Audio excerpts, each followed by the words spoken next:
tranquilos, serenos,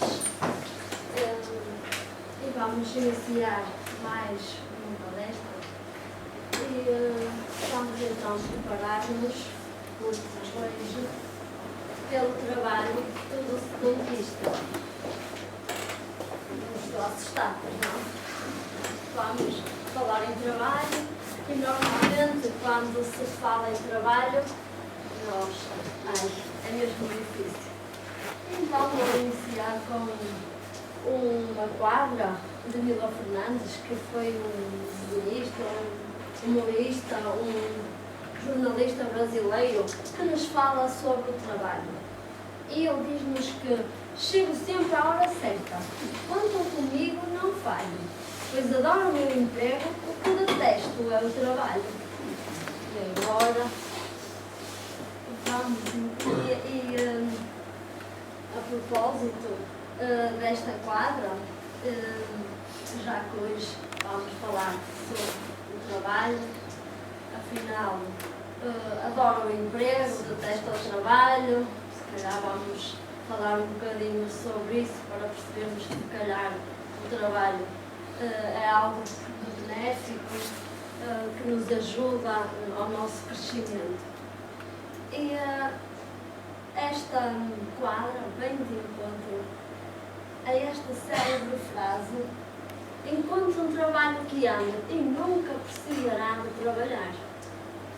Esta é uma frase clássica, se calhar o sonho da maioria dos seres humanos, encontrar de facto um trabalho em que prevaleça a ética e o bom senso, em que seja fácil ou seja mais fácil conviver com as pessoas, se calhar amar o trabalho, é algo que para muitos é uma utopia, porque há quem ainda pensa que o trabalho é um castigo divino ou é algo muito que custa muito fazer.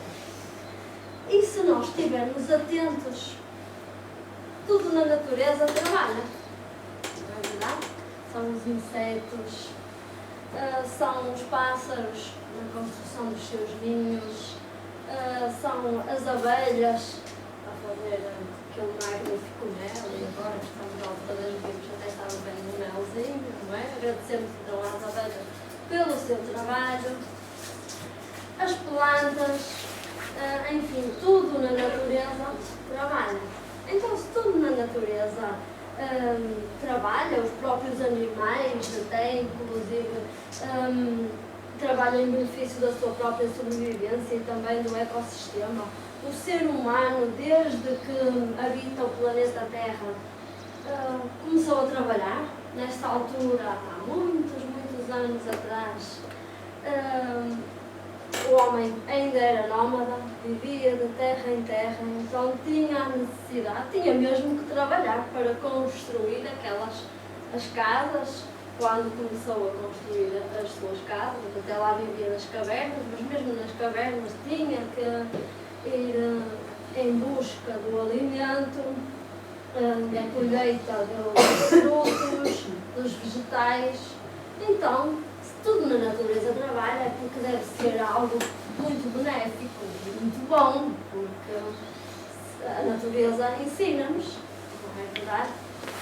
Então, neste contexto, ao analisarmos a palavra trabalho, nós podemos ir ao dicionário e ver que a palavra vem do grego, ergon, ação, mas esta palavra também vem do latim, que quer dizer tripálio. Ao chegarmos a esta definição, ou a esta origem da palavra trabalho, leva-nos a fazer uma breve viagem pela história do trabalho. Afinal, o que é um tripálio? O tripálio foi um instrumento de tortura. É este instrumento que nós estamos a ver aqui, em que na antiguidade prendiam-se ali os condenados e isto gerava muito sofrimento. Daí que a ideia de trabalho ainda está com esta conotação negativa, porque era algo que significava sofrimento. E já que trabalhar é uma tortura, portanto, é mesmo, de facto, é uma tortura isto de trabalhar. Por isso é que, se pegarmos na origem da palavra, provavelmente está aqui a razão histórica, porque provavelmente muitas pessoas consideram o trabalho como um sofrimento, uma tortura. Só que a antiguidade também contribuiu desta forma para esta conotação negativa, em especial na Grécia e em Roma, em que trabalhar era considerado pelas classes nobres como uma desonra. Por isso, é que os escravos, como estamos a ver aqui, eles é que construíam aqueles templos, os outros não trabalhavam, e era ali na chibatada que se construíam e que se faziam os impérios. Só que com a evolução do homem, com a evolução das sociedades, do pensamento, com o progresso social, então o trabalho passou a ter um sentido de ação dignificante. Portanto, passou a deixar de ter aquela conotação negativa para ser algo que nos preenche, que é digno ao ser humano. Então, se nós até formos ao dicionário, nós vemos que a palavra trabalho até significa algo positivo, é o esforço, é entendido como um esforço que se coloca na feitura de uma obra, portanto é algo positivo. Diz-nos a moderna psicologia e a psiquiatria que trabalhar faz muito bem à nossa saúde psíquica, depois se reflete na nossa saúde física. E diz-nos Fernando C. Caprio, um psiquiatra norte-americano, que no seu livro Ajuda pela Psiquiatria, diz-nos ele que trabalhar é semelhante ao amor. Diz ele que o trabalho é medicinal, alivia os males da alma. Então, se há uma medicina, vamos nós então a tomar esta pastilha. Então, na atualidade, temos uma perspectiva bastante arejada e muito prática e apesar do Livro dos Espíritos ter sido escrito em 1857, é um livro que ainda se encontra atual.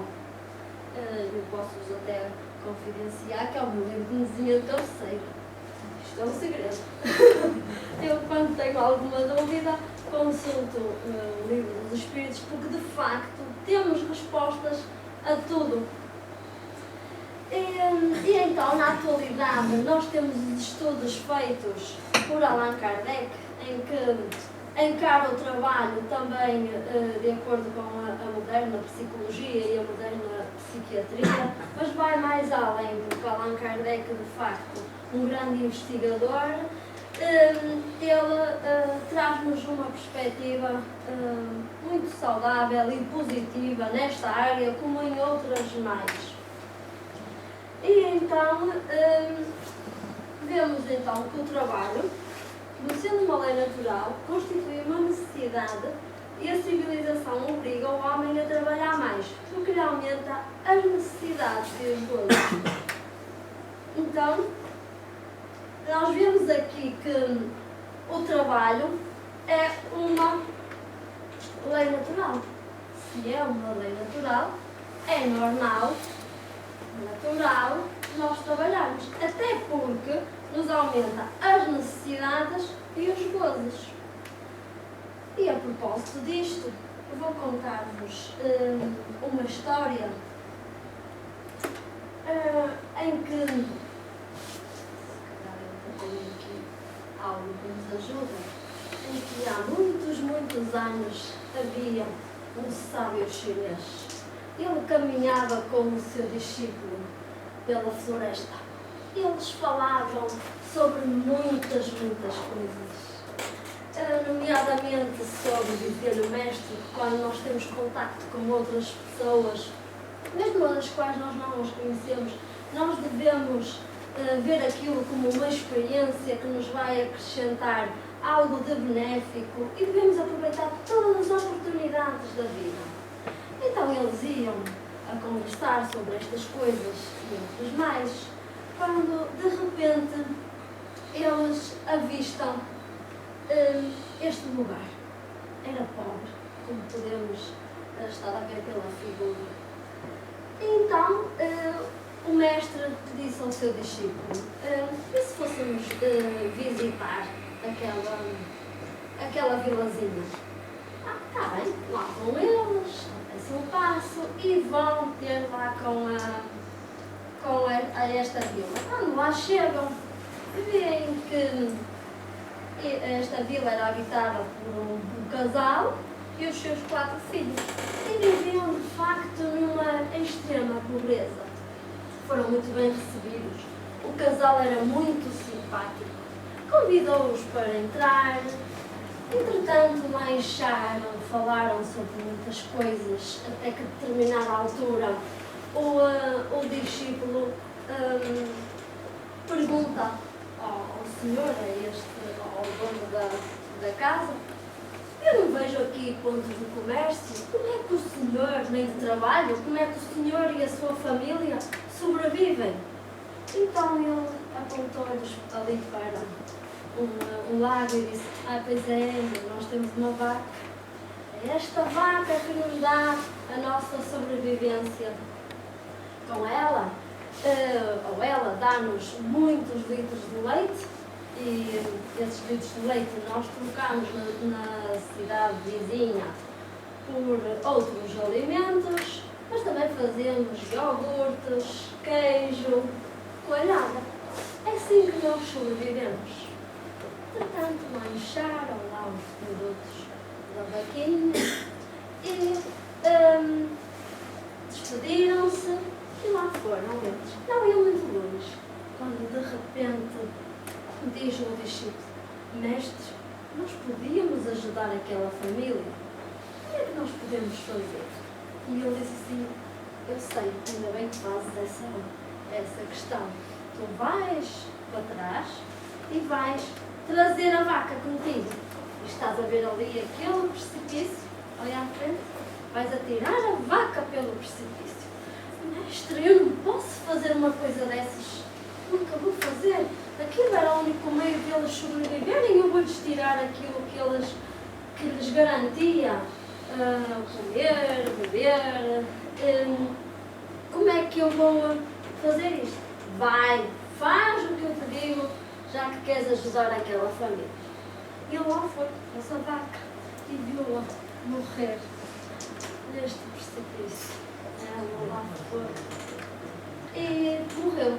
E aquela cena ficou na mente daquele discípulo durante vários anos. E ele pensava nesta cena, que de facto aquilo chocou-o. Entretanto, alguns anos mais tarde, ele vira-se para o mestre e diz-lhe assim: olha, eu vou-te abandonar, porque eu não consigo conviver com esta culpa de ter deitado aquela vaca, daquelas pessoas que hoje, se calhar, estão a viver em situações de extrema pobreza ou então até já morreram de fome. Eu vou voltar lá ao sítio que nós vimos e eu vou ajudá-los. Vou trabalhar e vou ajudar aquela família para ressarcir aquilo que eu fiz no passado. Então, despediu-se do seu mestre e lá foi ele. Quando ia a chegar, ele avistou isto aqui. Ele ficou maravilhado. E eu disse, que casa grande, um lago e este jardim fantástico. Ele pensou logo, o que é que aconteceu àquela família? Aquela família teve que vender este sítio, esta propriedade, para poder sobreviver.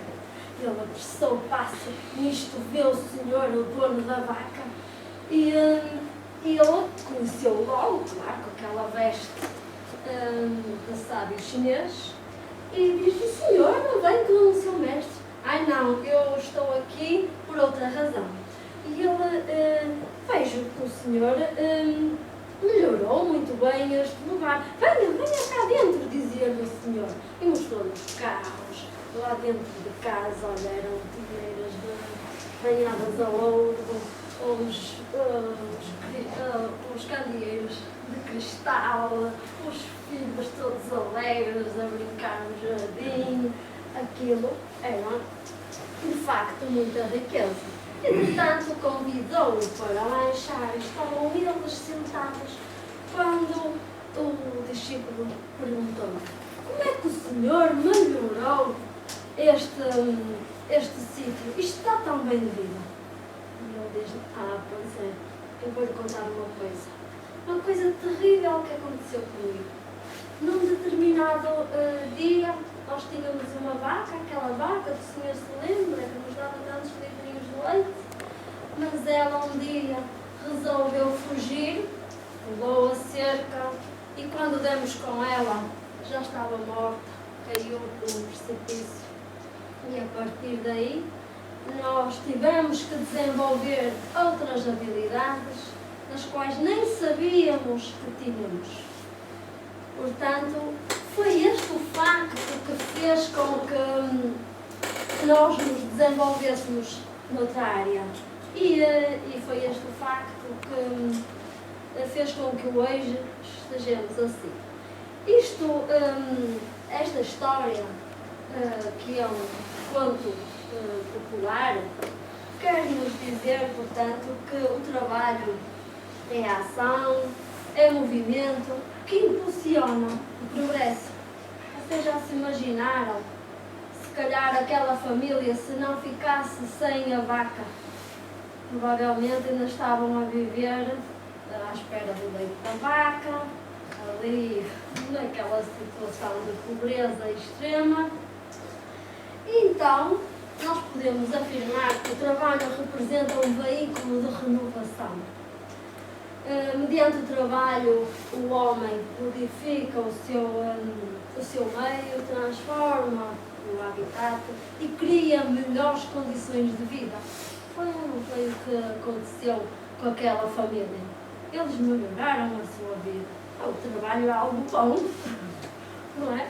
Então, para falarmos então do trabalho, a Joana de Ângeles faz-nos uma definição sobre o trabalho que eu acho que é bastante abrangente. Ela diz-nos que, genericamente, o vocábulo trabalho pode ser definido como ocupação em alguma obra ou ministério.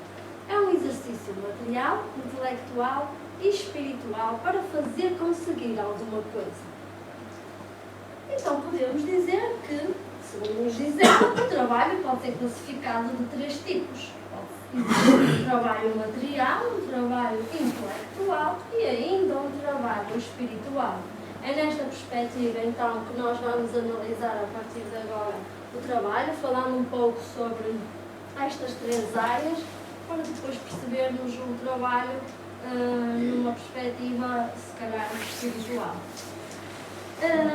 E então, o trabalho material. O trabalho material é todo aquele trabalho que exige esforço físico.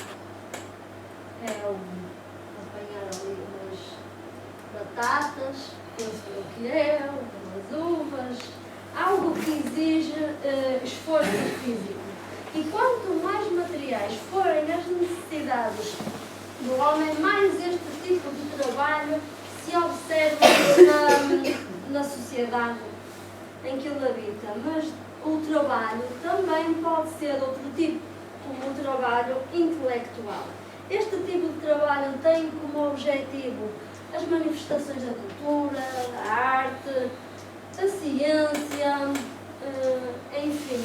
Este tipo de trabalho é o resultado de um desenvolvimento social, portanto, há uma evolução na sociedade e daquele trabalho rotineiro, mecânico, mais manual, passamos a ter outro tipo de trabalhos, que é o trabalho intelectual, permitindo então ao homem ficar com mais tempo para outras áreas da sociedade. Portanto, com o desenvolvimento da sociedade, o homem vai desenvolvendo, certo, e com o seu desenvolvimento também, quer intelectual, quer moral, vai desenvolvendo outras áreas, vai se desenvolvendo mais a nível intelectual, daí que o trabalho passa a ser de outra ordem. E até aqui as demais ciências, aquelas ditas oficiais, o Espiritismo também é uma ciência, é a ciência da alma e do seu destino, portanto, também nos fala e alarga-nos estes horizontes. Até aqui as ciências como a psicologia, o direito, a sociologia, também nos falam sobre estes tipos de trabalhos e cada uma destas ciências o classificam à sua maneira. Mas o Espiritismo alarga-nos então os horizontes, falando-nos sobre o trabalho espiritual. E nesta perspectiva nós observamos que o ser humano precisa de cuidados para sobreviver, como comer, dormir, beber, mas para além destes cuidados também precisa do imponderável, que é o amor à família, o convívio com os amigos, o convívio em sociedade, o convívio no lugar de trabalho. Só assim é que o ser humano se preenche num sentido integral. Então, o trabalho espiritual pode ser definido como as atividades que, direta ou indiretamente, interferem nos processos do espírito humano. Então, se são as atividades que, direta ou indiretamente, interferem nos processos do espírito humano, podemos nós afirmar que o trabalho, se são os processos, é tudo. Todo tipo de trabalho pode ser considerado um trabalho espiritual. Já que, se calhar, é maioritariamente, ou principalmente, todo e qualquer trabalho é um trabalho espiritual. Isto porquê? Porque permite ao homem o seu crescimento. Muitas das vezes, ao encararmos o trabalho como uma realidade espiritual, podemos também observar que, se calhar, há indivíduos que têm mais facilidades com umas certas aptidões do que outras, e analisando nós isto a nível espiritual, provavelmente foi durante várias encarnações que ele veio fazendo esse tipo de trabalho, ou então foi ao analisar o trabalho numa perspectiva espiritual, aquele ser que até gosta do que faz, provavelmente foi uma escolha que ele fez. Claro que temos livre-arbítrio, a qualquer momento pode nos acontecer alguma coisa e nós escolhemos outra direção, mas todo e qualquer trabalho permite-nos um crescimento. E neste sentido, então, o espaço de trabalho desempenha alguns papéis. Então, podemos, analisando o espaço do trabalho, podemos dizer que desempenha um papel fundamental, ou seja, serve como veículo de reajustes e desafios do espírito reencarnado. Se um dos objetivos da reencarnação é chegar à perfeição, o ser humano, no ambiente de trabalho, é confrontado com estes desafios e também com reajustes e ajustes que, assim como nós em casa temos a nossa família, no nosso espaço de trabalho também podemos dizer família. A família e o trabalho. Porque às vezes até passamos muitas horas com eles. E neste espaço de trabalho, então nós temos a oportunidade para estes reajustes, ou então desafios constantes, que são diários. Analisando então o trabalho nesta perspectiva, nós podemos afirmar que o trabalho é um enorme desafio, ou seja, conviver dentro do espaço de trabalho pode ser um enorme desafio e um desafio positivo, porque se calhar até permite-nos experimentar a lei do amor, o ama ao próximo como a ti mesmo, ensinado por Jesus, sendo até uma das leis básicas que regula as relações sociais e que regula até as relações no nosso espaço de trabalho, se nós de facto conseguirmos aplicar essa máxima. Mas para além disto, o espaço de trabalho também permite ao indivíduo experimentar novas oportunidades de crescimento.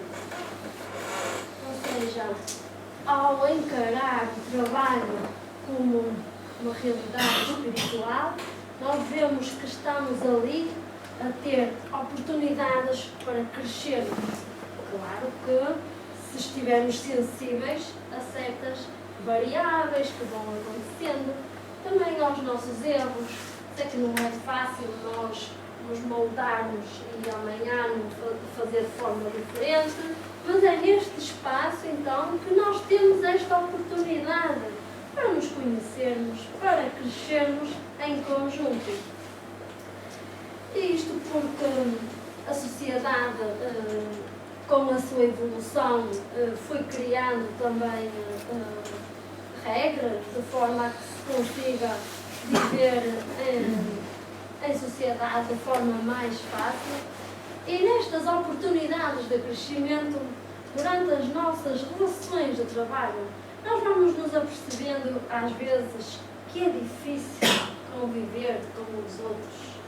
É difícil conviver com mais que duas pessoas, porque claro, existem duas pessoas, ou mais que duas, existem ali limites a serem respeitados, regras a serem observadas. Daí que foi necessário regularem certas regras, como as normas de trabalho, para que se consiga viver e se calhar, crescer de forma mais saudável uma sociedade. Se formos, e nem precisamos de ir muito atrás, se formos para trás, nós vemos que as condições de trabalho de hoje são muito melhores que as que eram outrora. Hoje há direito a férias, direito, por exemplo, a subsídio de desemprego, se algo não ocorrer também, e outros mais direitos, que aqui também não é importante falarmos agora sobre os direitos de trabalho. Mas durante as nossas relações de trabalho, nós convivemos com pessoas difíceis. Às vezes é complicado. Se calhar nós conhecemos o outro como uma pessoa difícil, mas nós também podemos ser uma pessoa difícil, não é? Porque normalmente não estamos a dizer o meu chefe é que é um chato, ou o meu colega é um implicativo, e etc, etc. E um psicólogo, este senhor que vocês estão a ver aqui, Bernardo Stanateas, ele lançou um livro, que é este, que vocês estão a ver aqui, eu não arranjei a capa em português, mas percebe-se bem. Este livro transformou-se num best-seller, porque a tradução é Agente Tóxica, como lidar com pessoas difíceis e não ser dominado por elas. Portanto, ele faz uma classificação de vários tipos de pessoas que existem, que nos aparecem no nosso local de trabalho, desde o autoritário, o manipulador, o atira-culpas.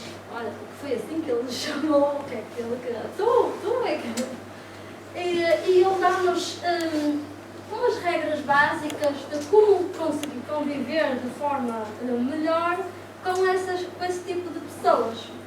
Mas claro que isto é um livro grande e se calhar na conclusão deste mesmo livro ele dá-nos um conselho fantástico.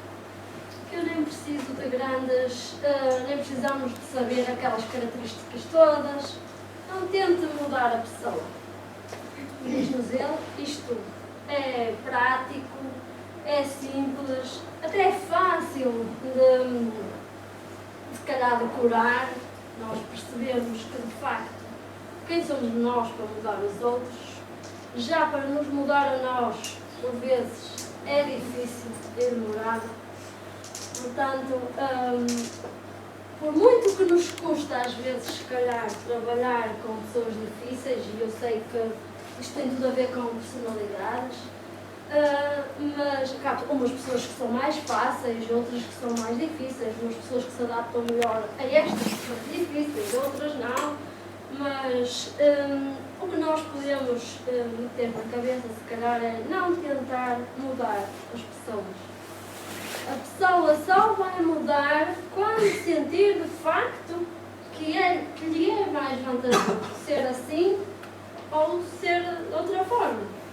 E mesmo assim, isto é um processo demorado e complicado até para a pessoa que já vem com muitos hábitos. Não é fácil nós, de um momento para o outro, não precisamos de reencarnar.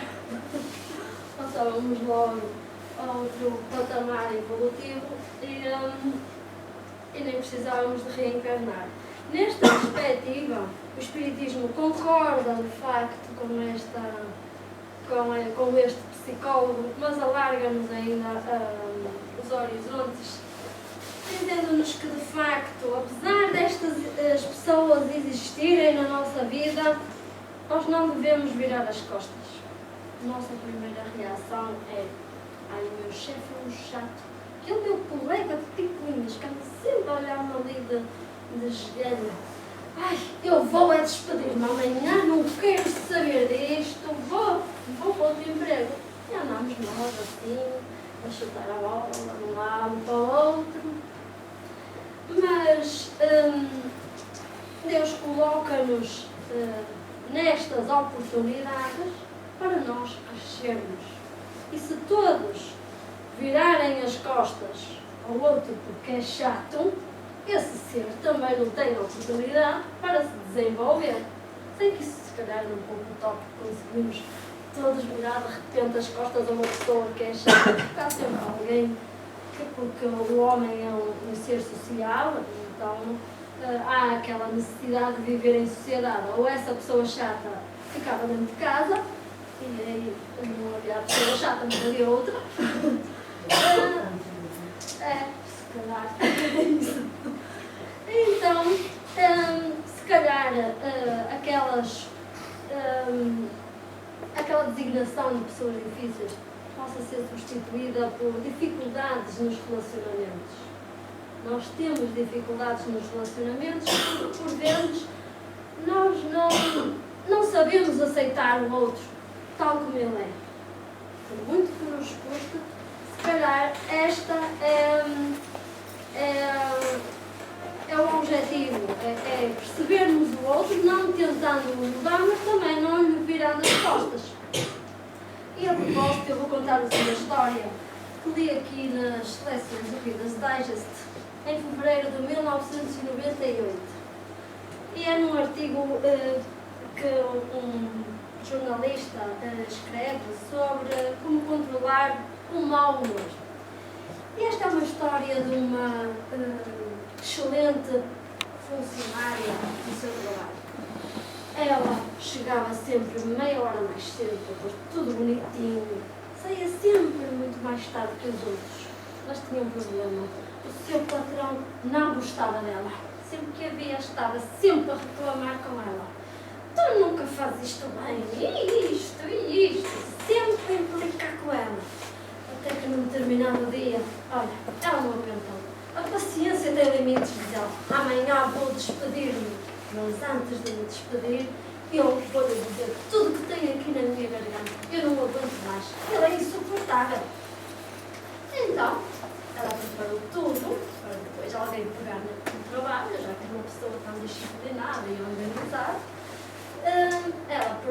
tudo.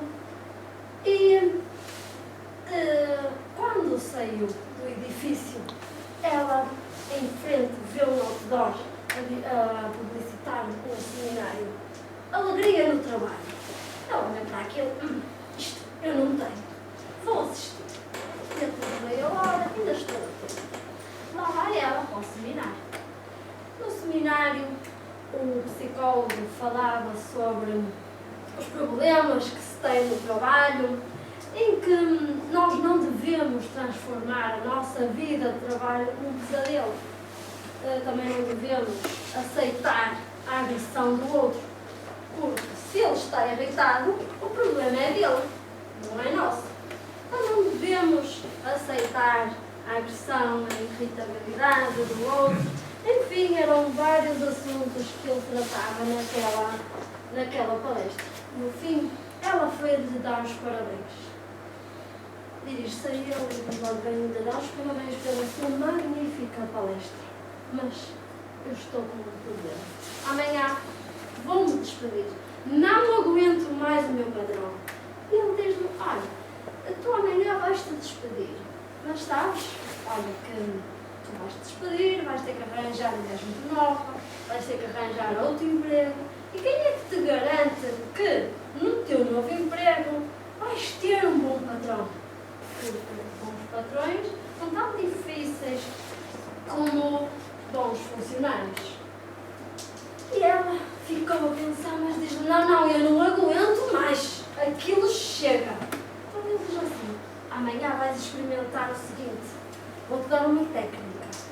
E então diz-lhe que sempre que ele estiver, ou quando ele estiver irritado, a próxima vez que ele se irritar contigo, tu não vais falar nada, apenas vais olhar aqui para este lado esquerdo, aqui do pescoço, e não falas nada. E ele disparata, e ele diz tudo e mais alguma coisa, e tu apenas olhas para o lado esquerdo aqui do pescoço. Numa determinada altura, o teu chefe vai-te dizer: o que é que estás a olhar? E tu vais dizer: olha, estou com muita pena do senhor, porque eu tinha um tio que era igualzinho ao senhor, e agora fez-me lembrar, porque ele, quando se irritava, tinha uma veia aqui deste lado, que inchava tanto, igualzinho à sua. E olha, chegou num determinado dia, ele não aguentou, a veia inchou tanto que rebentou e ele morreu. Então, você vai fazer isto? E ele pergunta: mas acha que isto vai funcionar? E ele diz-lhe: então, tu já não te vais despedir? Então, olha, experimenta. Assim será uma maneira dele também te mandar embora.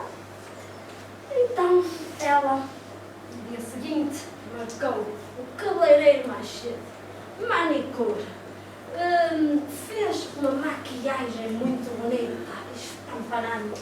Ela com o cabelo todo muito assim, um ripado assim, muito alto, para as vistas. Entra pela porta dentro do escritório, dá caras com o seu patrão. E ela, nesse mesmo dia, escolheu um vestido vermelho, uns sapatos de verniz, um casaco de visão, e ela como se fosse uma passarela. O patrão olha para ela e diz: mas tu pensas que vais para onde? E começa aos berros com ela: mas com essa cara assim toda pintada, nunca te vi assim. E começa ele aos berros. Ele berrava e ela olhava para a parte esquerda do pescoço. E ele dizia-lhe: ainda por cima, com esse vestido vermelho horroroso, tu pensas que vais para onde? Para uma passarela? Isto é o teu lugar de trabalho, não é uma passarela. E ela sempre a olhar para aqui, para a parte esquerda, até que a determinada altura ele pergunta-lhe: o que é que foi? O que é que tenho aqui no meu pescoço? Ai, estou com uma pena do senhor, porque eu tinha um tio igualzinho ao senhor, queria tudo para ontem, nervava-se com tudo. E sabe, agora fez-me lembrar ele. Tinha essa parte, tinha aqui uma veia igualzinha à sua, que ela inchava sempre que ele se enervava. E até que um dia ela não aguentou, então de se enervar, rebentou e ele morreu. O homem barrou ainda mais, vai para a tua sala, vai-te lavar e vai trabalhar. E isto vai para a casa de banho e foi ver de facto o seu pescoço, porque as pessoas não são sensíveis, vivem apavoradas. Mas foi este incidente que fez com que eles depois conseguissem conviver de forma mais saudável no seu ambiente de trabalho. Porque sempre que ele levava aqueles cheliques, ela olhava para a parte esquerda, ele calava-se. Pelo menos já melhorou um pouco mais. Então nós podemos fazer algo do género, contar que foi o nosso tio, a nossa tia, se quiserem experimentar. Assim como seguir outro conselho, que diz-nos aqui que há uma senhora que, quando está irritada com os seus subordinados, ela arranca ervas daninhas do seu jardim. Ela tem um jardim no lado de fora do escritório, então em vez de estar a berrar com os trabalhadores, os colegas, ela vai ali arrancar as ervas. Outro senhor diz que joga-se sozinho contra a parede. Enfim, podemos utilizar estas ou outras técnicas. Diziam que assim vinga-se na bola. Está irritada, vinga-se na bola. E se calhar é importante nós arranjarmos a nossa técnica, quem sabe experimentar esta história da lei. Com a saúde não se brinca, é melhor mesmo falar nesta área. E por vezes o nosso crescimento dá-se junto destas pessoas problemas. Então nós podemos encarar que os relacionamentos difíceis são lições importantes. É difícil quando nós estamos a viver, se calhar, um momento, pensarmos nesta área que, de facto, podemos estar ali a ter uma lição bastante importante para o nosso crescimento, mas é este o caminho. Então, isto porque nós devemos contribuir da forma mais saudável para a nossa vida social, que é a nossa vida social também no espaço de trabalho. Não vamos andar ali feitos maluquinhos a tirar os papéis pelo ar e outras coisas mais que se fazem.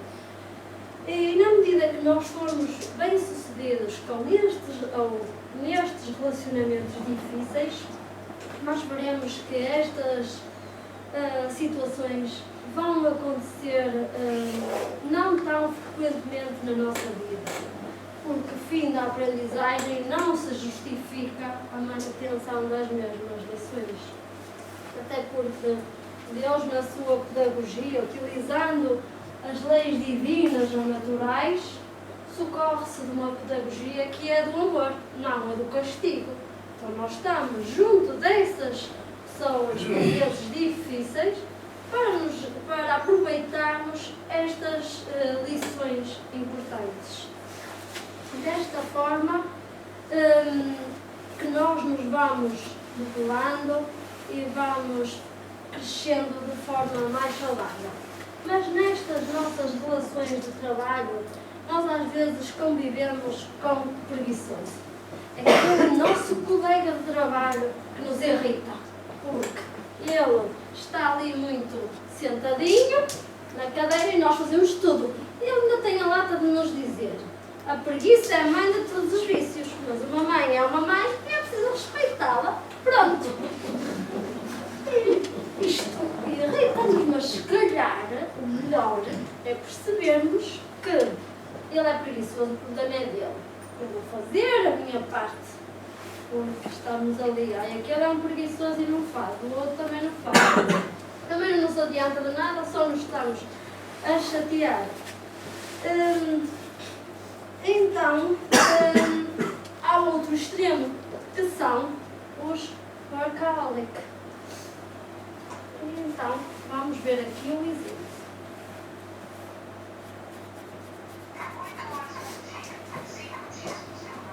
No final de 35 anos de trabalho, são quase 13 milhões dedicados a uma atividade profissional.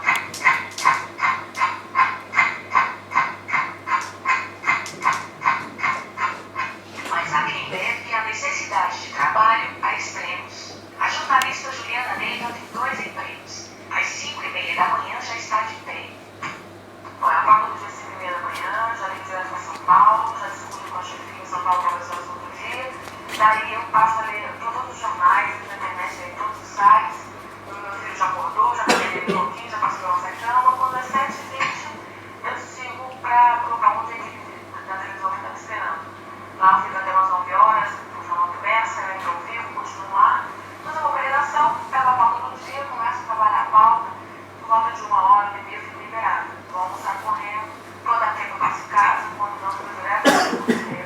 Nesse meio tempo eu tenho outras atividades, né? Eu também estou fazendo produção cultural, de teatro, de eventos, de imprensa. À tarde eu me dedico a me dividir nessas todas as atividades. E à noite, segunda e quarta, eu fico com aula de teatro, até as 9 da noite. 9h30 eu chego em casa.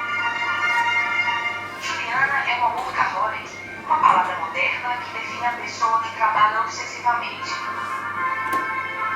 Apesar dos excessos, Juliana está muito satisfeita com a escolha profissional. Eu trabalhava num lugar só, se deixasse entrar às 7 horas da manhã, saia às 10 da noite, sabe, não tinha comido um feriado, com férias, eu queria trabalhar. E realmente eu gosto muito de fazer, é o que eu sei fazer. Nem 8 horas por Éramos um workaholic. Haverá algum limite para estes excessos ou para esta preguiça? E o livro dos Espíritos diz-nos que nesta perspectiva e em outras mais é bastante libertador. Fala-nos que o limite do trabalho é as próprias forças. Então, cada um é que sabe de si. Então, aqueles que são workaholics, ou os preguiçosos, ou até nesta perspectiva já que estamos a falar deles, podem nos dizer: ai, mas eu tenho mais forças que tu. Mas aí nós temos que incluir as outras variáveis espirituais, como a família, os amigos, o lado social, que ao fim de um dia de trabalho é bom que o homem também se dedique a outras áreas na parte social. Caso contrário, estávamos ali cristalizados naquilo. E então, se o limite do trabalho é as próprias forças, devemos racionalizar para ver, de facto, se estamos a esquecer e a descuidar as outras áreas, quer a família, quer os amigos. Ainda há pouco tempo, se calhar, recebi uma mensagem no meu telemóvel de uma amiga minha. Já não estamos há muito tempo juntas, já não me amas. Ui, como isto está? Eu, se calhar, andei a descuidar-me um bocadinho de alguns amigos. Também tenho um filho pequeno, mas isso não é motivo. Às vezes nós arranjamos desculpas, não é? E depois lá arranjei tempo para ela, e de facto está num momento difícil, daí se calhar lembrou-se mais de mim, com alguma regularidade, mas de facto há algum tempo que não estávamos juntos. Portanto, também não devemos descuidar esta nossa outra área, que nos preenche também muito. Então, paramos dos casos, seja o preguiçoso, seja o workaholic, o desinteressado. O importante é que todo o trabalho deve ser feito com amor e equilíbrio. Ou seja, devemos equilibrar quer no nosso trabalho, quer nas nossas atividades diárias. Há pessoas que têm 8 horas por dia de trabalho, ou o dia tem 24 horas e elas acham que tem 48 e querem fazer tudo ao mesmo tempo. Então o importante é que este trabalho seja feito com amor e equilíbrio. Com amor, porque ao colocarmos amor, de facto, vamos sentir-nos muito melhores e mais felizes. Não é verdade que quando nós presenciamos os adolescentes, por exemplo, todos apaixonados, ou outras pessoas apaixonadas, eles estão ali felizes, vivem alegres, mas nós também podemos nos apaixonar pelo que fazemos. E claro que não descuidar a nossa parte social. E a propósito disto, é interessante vermos como funciona a Alemanha, por exemplo, na avaliação aos juízes que eles fazem todos os anos. Eu estou a dizer-vos isto porque o meu pai foi há pouco tempo à Alemanha e um dos amigos era juiz. E, então eles depois tiveram contacto lá com a parte jurídica e eles diziam que eles eram avaliados todos os anos, são avaliados todos os anos, e têm que comprovar com bilhetes de cinema, teatro, quantas vezes eles vão por ano ao cinema, ao teatro, assistem a concertos, quantos livros leem, quais os livros que leram, que atividade física ou desportiva fazem. Isto porquê? Porque eles entendem de facto que o ser humano tem que estar preenchido, e principalmente o juiz, que eles dão uma importância grande nesta área social ou profissional, entendem que deve estar preenchido na íntegra, num todo, não estar ali só cristalizado, senão pode ver só aquilo e ver mal, às vezes. Então, para além do trabalho ser também algo que nos permite ganhar dinheiro, porque também não é nenhum crime ganhar dinheiro, o trabalho também pode ser encarado como toda ocupação útil é trabalho. Isto diz-nos o Livro dos Espíritos: ninguém consegue viver sem que se torne útil, diz-nos a psicologia e a psiquiatria. E então nós podemos fazer isto tudo que está aqui e muito mais, desde varrer a casa, olha, ajudar a mãe a colocar, ou o pai, a roupa da máquina, ajudar a construir uma casinha, imaginem, na escola, a dar aulas, passear com os nossos filhos, passear com o cão, fazer uma cirurgia, orar por alguém, tudo isto são ocupações úteis. E então, nestas nossas ocupações úteis, nós podemos seguir o conselho dado através de uma psicografia de José Lucas, em que o poeta alegre diz-nos para aproveita o tempo. Então, quando vier à mente um ou outro lamento, lembra-te, amigo, aproveita o tempo. Quando no lar houver tormento, lembra-te, irmão, aproveita o tempo. Quando no trabalho vier o desalento, arriba-se ânimo, aproveita o tempo. Quando a sociedade te relegar ao relento, ainda assim porfia, aproveita o tempo. Aconteça o que acontecer, é sempre o momento de orientar o pensamento e aproveitar o tempo. Esta é uma psicografia que foi realizada no dia 21 de 10 de 2014, portanto bastante atualizada. Então nós podemos aproveitar o tempo. E quantas coisas úteis nós podemos fazer? E isto de ser útil não pode ser um problema de idade. É o que muitas das pessoas querem depressa a idade da reforma, também não é nenhum crime atingir a idade da reforma, até porque uma determinada, depois de daquela rotina de ser tão ostensiva, e se calhar é bom até parar um pouco desta rotina destes horários tão apertados, daquelas metas que se tem que atingir, mas ser útil não pode ser um problema de idade, até porque há pessoas com mais de 70 anos que se tornam, que são muito úteis, que são sonhadoras e fazem de facto coisas fantásticas. O sonhar é bom, é uma técnica da psicologia, nós podemos sonhar, ter bons sonhos. Também é uma das técnicas. E então, É bom que quando chegarmos à velhice ou à idade da reforma, também consigamos fazer algo de útil. E então, ao encararmos o trabalho nesta perspectiva, de facto, nós vamos dar a nós mesmos uma alegria muito maior, todos os dias levantar e não dizer, ai que chatice, vou trabalhar, não, encarar como mais uma oportunidade para crescer, mais um desafio que estamos a ser colocados.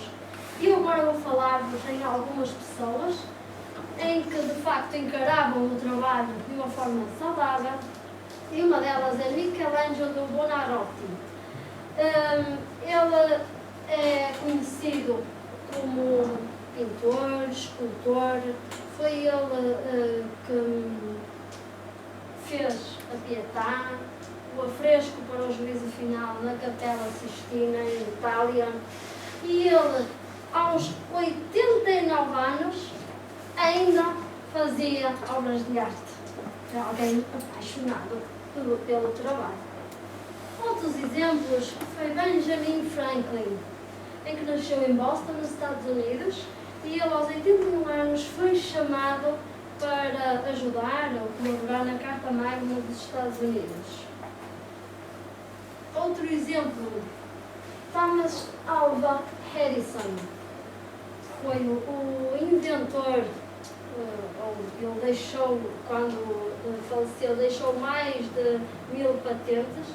Foi o inventor da lâmpada elétrica, o microfone para o telefone.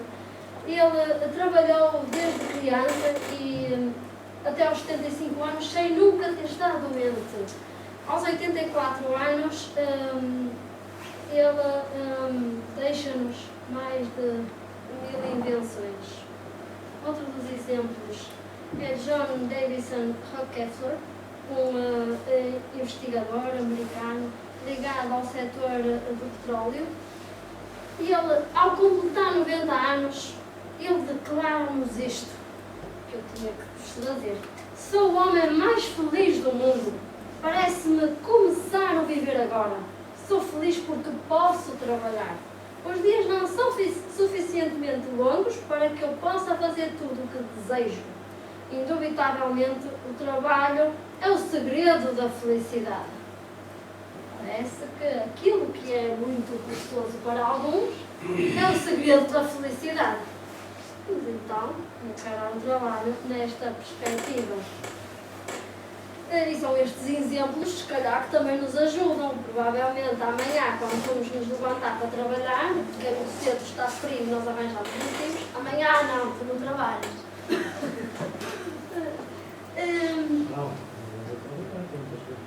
Muitas coisas úteis. Exatamente. Não vais trabalhar. É verdade. Então, amanhã, quando levantarmos, vamos pensar nestes exemplos, que são estes exemplos que de facto nos ajudam. Eu vou contar-vos um exemplo que não sei se alguns de vocês já sabem. A doutora Marlene Nobre faleceu esta semana e eu tive a oportunidade de estar com ela há bem pouco tempo, há 2 meses atrás. E olhem, ela via-se comover que já era muito difícil. Ela esteve à frente de umas jornadas médico-espíritas com uma classe, portanto, com aquilo foi de facto o Dr. Luís Portela que abriu as jornadas, foi de facto algo muito badalado. Esta vez o Dr. Luís Portela arrasta muitas pessoas, teve que ser na sala nobre da Faculdade de Medicina, já nem no auditório cabiam as 750 pessoas, portanto, um auditório completamente cheio. Via-se que ela custava-se locomover-se, mas ela estava lá, ela esteve lá até ao fim. E de facto são estes exemplos que às vezes nos ajudam, que estamos com uma dor de dente, já não vou trabalhar, vai uma perna, também não me apetece trabalhar, e se calhar é de facto o trabalho, o segredo da felicidade. Claro que eu não estou-vos aqui a dizer, vamos ser masoquistas, agora estou mesmo a cair e vamos lá trabalhar. Mas eu trago-vos outro exemplo, que é um exemplo português. Vocês lembram-se do Fernando Luís de Oliveira Peça? E esta aí? E esta é verdade, conhecido pela célebre frase, e esta aí. Ele é de facto uma pessoa muito positiva, e eu digo porque ele continua a viver. Foi um jornalista português, ele reformou-se aos 93 anos de idade, mas continuava a ligar à sua parte social, porque aos 99 anos ainda foi visto, ainda o viam na sua bicicleta a passear em Lisboa. De facto, estes exemplos se calhar ficam na nossa cabeça, e quando um dia estivermos todos molados, nos apetece sair da cama, que está frio, ou essas coisas que nós dizemos, lembramos afinal aquilo, o trabalho é bom. Hoje vou lembrar-me e vou para o trabalho com ânimo, com amor. E então, para terminarmos, Eu vou fazer isso quando tiver nos antes tarde que nunca! Antes tarde que nunca, então. 106, que é Manuel de Oliveira. É verdade. Então, vamos ficar com uma frase de Leonardo da Vinci, se calhar pode nos ajudar na nossa caminhada. O importante não é fazer o que se gosta, mas gostar do que se faz. Isto é uma frase bastante animadora, em que nós, independentemente do que façamos, eu escolhi aqui esta fotografia com o varredor da rua. Olha, são muitas as profissões que estão ali envolvidas, independentemente do que façamos. Devemos gostar do que estamos a fazer, depositar amor naquilo que estamos a fazer. Assim, de facto, estamos a perceber o trabalho numa ótica espiritual e vamos, provavelmente, aproveitar muitas mais estas oportunidades que nos são colocadas, porque estamos mais atentos, mais sensíveis a essas oportunidades de crescimento. E agora vou pedir. Tenho aqui uma reflexão final para fazermos em conjunto. Queria que, e vou desligar as luzes. Não. Não tenho nisso. Não. É. Está bom. No final, um resumo do que aqui foi dito. Toda a gente consegue ler estas letras? Ou preferem que eu leia?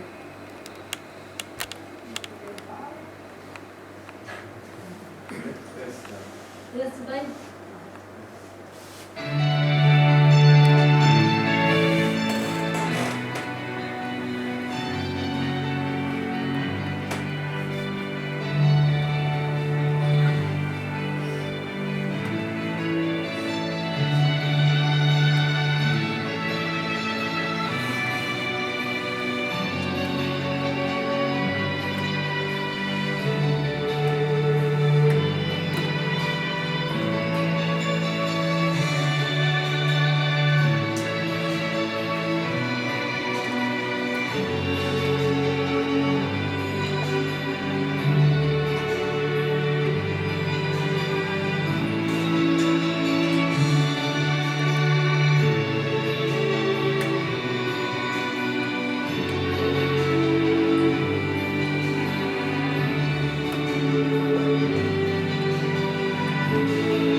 Muito obrigada a todos e vamos pensar então nisto.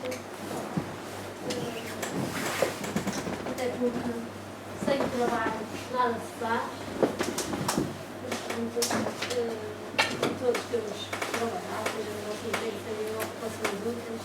Vamos então visitar amor, alegria, aquilo que fazemos.